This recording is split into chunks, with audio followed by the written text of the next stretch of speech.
You are listening to Historyman, where we walk in the footsteps of heroes and proclaim freedom reigns. As a project of ekbarnes.com, this podcast has spent a great deal of time explaining the American Revolutionary War, especially in the Southern Campaign. We've interviewed various men and women with a passion for history. Some are, or were, teachers, housewives, blue-collar workers, authors, lawyers, doctors, and soldiers. Each come to the interviews with their own set of experiences and thoughts. Each has a personal view of freedom that fits into the phrases written in our founding national documents of life, liberty, and the pursuit of happiness. Among these documents are the various resolves from the different communities throughout the colonies, leading up to the actual Declaration of Independence. Researchers, historians, authors, and curators have memorialized these for posterity. The founding leaders of these communities spelled out and articulated their thoughts for the generations that would follow. In giving themselves over to documenting their ideals, they, through word and deed, instructed the children who were the recipients of the benefits that they won. In this episode, I will challenge some of our interviewees to give their own thoughts of liberty. It is hoped that you, the listener, will search your own thoughts and soul and articulate your own version of liberty. It is not a process of the mob that runs about on adrenaline and emotion, but a cerebral exercise of the mind, to build with words the reflection of these freedoms that are known in the hearts of every man. What does liberty mean to you?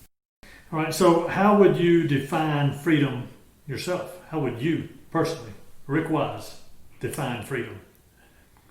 Freedom is the ability to take care of your family, to take care of yourself, and to live the personification of what the Founding Fathers wanted to do. Life, liberty, pursuit of happiness. Okay. What does liberty mean to you, Kurt? Just having the freedom to make of yourself what you want, and that, just like Andrew Jackson's story, that the circumstances do not have to keep you in the same place your whole life if you choose otherwise, and that, you are trying to create your story and not having your story told to you before you even get a chance. What does freedom mean to Trey Dunaway? Well, I'm going to go with the 18th century version of liberty. Because when we ask kids what liberty means, is they say it means freedom. Well, what does freedom mean? Does freedom mean I am free to remove your car from its parking spot at night and keep it? If it's truly free, why can't I do that? Well, that's because liberty is freedom coupled with responsibility. So if you're responsible, you're not going to do something to hurt somebody else. But you have the freedom to do things you want to do as long as it does not harm other people. And that's my definition of liberty. And that's what the driving force behind a lot of the men that gave their life to allow us to have the freedom and liberties we hold dear to us today. And they continue to sacrifice, to make the ultimate sacrifice so we can live the lives that we have designed under our Constitution. For that. So what does freedom mean to Tom O'Block? Well, that's a good question. Well, it means living in the United States is probably the simple term, but the backing up behind that is, 25 years in the Army and traveling a good portion of the world. I mean, I lived in socialist countries, Germany. I've been to, seen how dictators treat their people in Panama. Been to Indonesia. I've been to communist countries, other socialist countries, and I just thankful to live in the United States, and have all the liberties and freedoms that I have. So I kind of believe what the Constitution, the Bill of Rights stands for. I want to make my own decisions and not have somebody tell me what I have to do. I want my own money, keep it. I don't want to be paying frivolous taxes because somebody doesn't want to work. I mean, I understand that there's some people that need it, but I don't know, that's kind of all. I want to be able to make my decision, live the life I do. And I also want to, I don't know, it's kind of, without getting political, how do you, make a statement that, I like the liberties I have and I want to keep them. Very good. Kip, what does liberty mean to you? Oh, that's a That's a very broad question. I mean, you just have to go back to the ability to have the pursuit of happiness, the ability to make decisions about how you want to worship, what you want to do to make a living, the freedom to own land, the freedom to read books. That's liberty to me. Tell me what liberty means to Zach Limhouse. Wow, this is a great question. It's a hard question to answer because, of course, I like the way you phrased it. What does liberty mean to me? Because liberty means something to, I'm sure, something different to everyone. You know, I guess the definition of liberty, right, is freedom, and I think liberty to me is the people that fight for what they know is right, to fight against injustice, is liberty, and that's definitely what I think a lot of these backcountry South Carolinians, these York County natives, were doing. They were fighting against injustice, and not just the Patriots, but our honorable Tory. Right? He saw something that was unjust, and he stood up for what he believed in, even though it was not the popular or safe thing to do. Right? It's important to keep in mind that people that spoke out against the British government in this way, they were committing treason. They were speaking against injustice. They were risking their lives in doing so. So I think that's what liberty is fighting for what you know is right, for fighting for freedoms that you know you deserve. It's sometimes a great risk to yourself. Bill, let me ask you this. What does liberty mean to you? Liberty means the freedom, the right to be able to exercise my thoughts, the privilege to be able to exercise my thoughts and to express my thoughts. Yes, I need to know, and people need to know, that exercising that also has its consequences, but at least we have the right to do that. Let me ask you this as we close up. What is your idea of liberty, of freedom? For me, as much as I'm a big fan of the English, the British, when I was very young, and I mentioned a little bit about my father earlier, it was explained to me what our rights are, the Bill of Rights. He had his first hunting rifle, little .22 bolt action, when he was like 12 in Minnesota. And everybody carried guns to school. And my younger brother and I used to fist fight on a drop of a hat. I mean, serious, beat each other hard. And my father explained to me, my rights stop where the other person's nose begins. And having been, I don't want to use the word indoctrinated, but for me that was a born-again moment when I sat down and read it and realized that our founding fathers were the most brilliant men of their days. Lawyers mostly. They put a comma someplace because that's where the comma belonged. And over the years, as I've read it and reread it and taught it many, many times, our Declaration of Independence, our Constitution, and our Bill of Rights are religious documents ordained by God, written by man, and that we the people, I've got the bumper sticker. And I love sharing that information, especially with foreigners. And I live it. You take one right away, and it was written down because most people were illiterate. It was like carving a stone monument in ancient Egypt or ancient Greece. We wrote it down so everybody can learn to read the Bible. That's how most people learn to read. And then our founding documents. But to me, they're sacred, and it really irritates me to no end when I hear politicians claim, well, we don't need this, we don't need that, we don't need the Second Amendment. And these people are lawyers, and it's like, you have to have read these documents. You took an oath to protect them.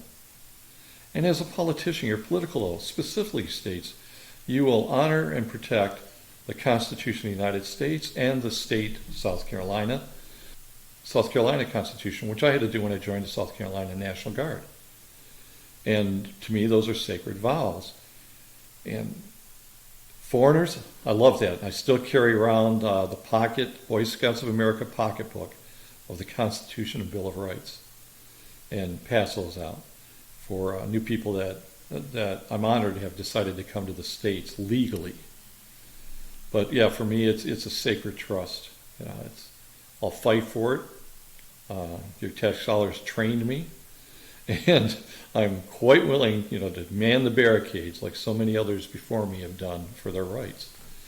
And that's pretty much where I got into it. For me, it's biblical. You had an incident that happened at church that our listeners, I think, would enjoy hearing. Well, it was a holiday on Sunday, and our pastor had asked anybody in the congregation who had served in the military to stand so we could thank them, and we did. Well, that night, he said, I realized that I should have gone a little further and say if anybody in the congregation has a relative who served who's no longer with us and you would like to stand in their honor, would you stand? Well, I stood up. And after church, the lady that was sitting next to me said, who did you stand up for? And I said, well, my husband served in the Korean conflict. My oldest brother served in World War II. My great-grandfather fought in the war between the states. My great-great-great-great-grandfather was in the American Revolution, and I had relatives in the War of 1812. And she looked at me and she said, y'all don't get along with anybody, do you? In the words of Ola Jean Kelly, what does liberty mean to you? Oh, my goodness. Oh, my goodness. Freedom to be who God wanted me to be, who he created me to be. Would you not have that anyway?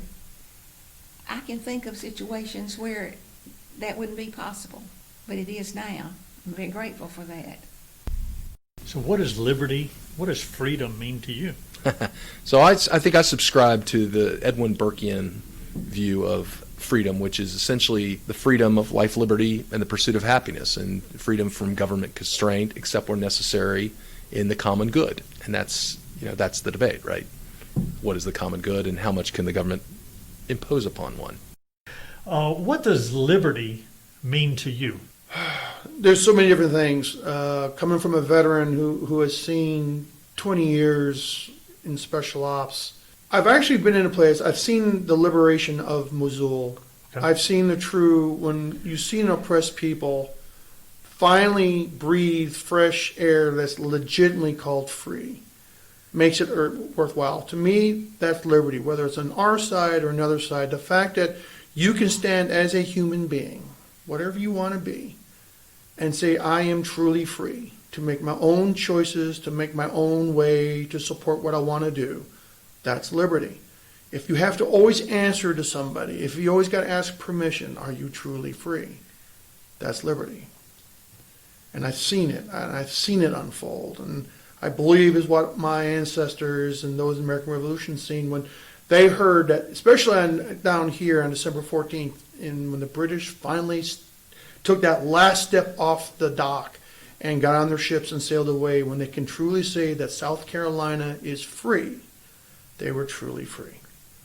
Tell me what liberty means to you, William. Liberty would be the pursuit, and we know the pursuit of happiness, quiet enjoyment that I can do within limits of what I want to do as far as to get that happiness and quiet enjoyment, the ability to make money, the ability to liberty to even elect my officials. Okay. And even when they're elected, they don't tell us what to do. We tell them what to do. Supposed to, aren't we? Well, supposed to, but we've turned that around a little bit. Now they tell us they tell us what to do, and even Ronald Reagan said that.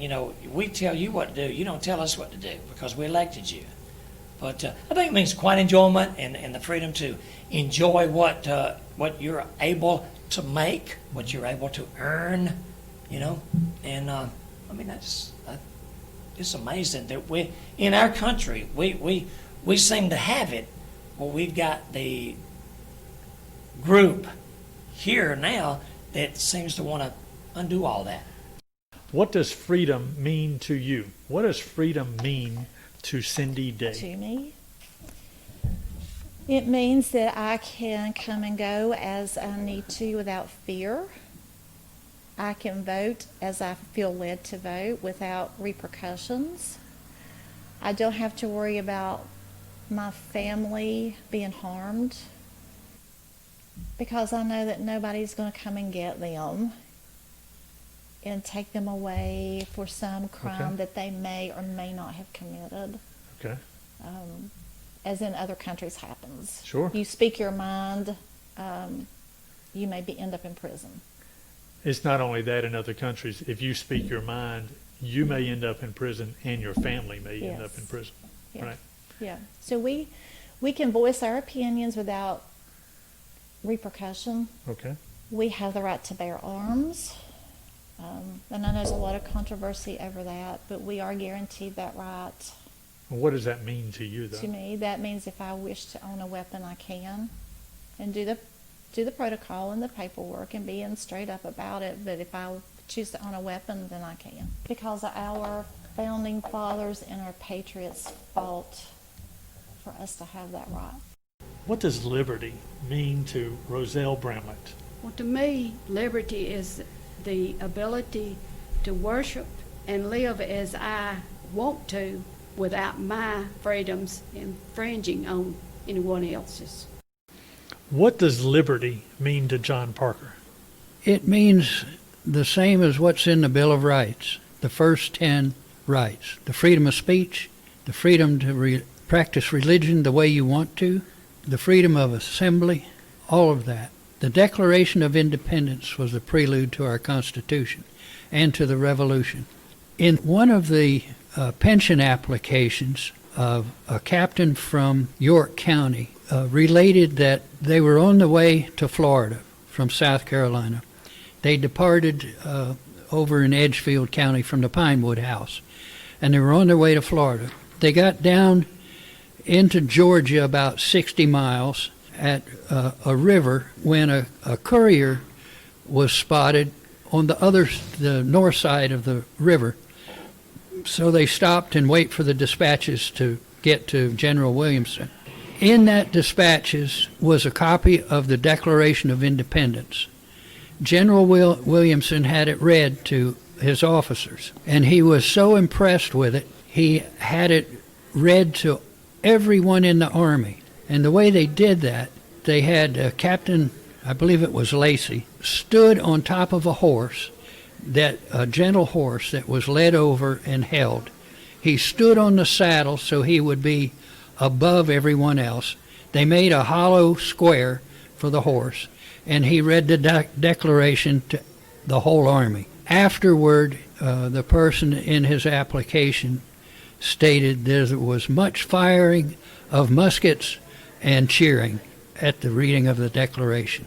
Founding fathers, or these leaders in all of these communities, took special effort not to be a mob, but to put it down on paper. It was more of a cerebral task for them to grow to a point where they felt like they could be independent from Britain.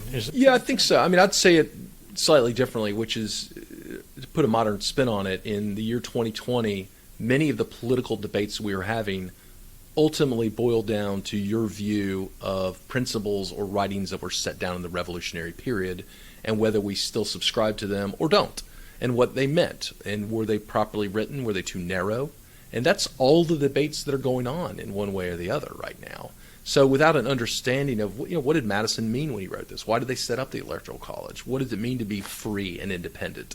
What did it mean to be free of Great Britain? Why did they care? It's the first decolonial movement in the world. Right? So all of these major ideas and concepts which were first formed here, and a lot of them had the genesis in the South, if one doesn't understand those or have any context, then how would you have an opinion about what's going on in the world today? What does liberty mean to you?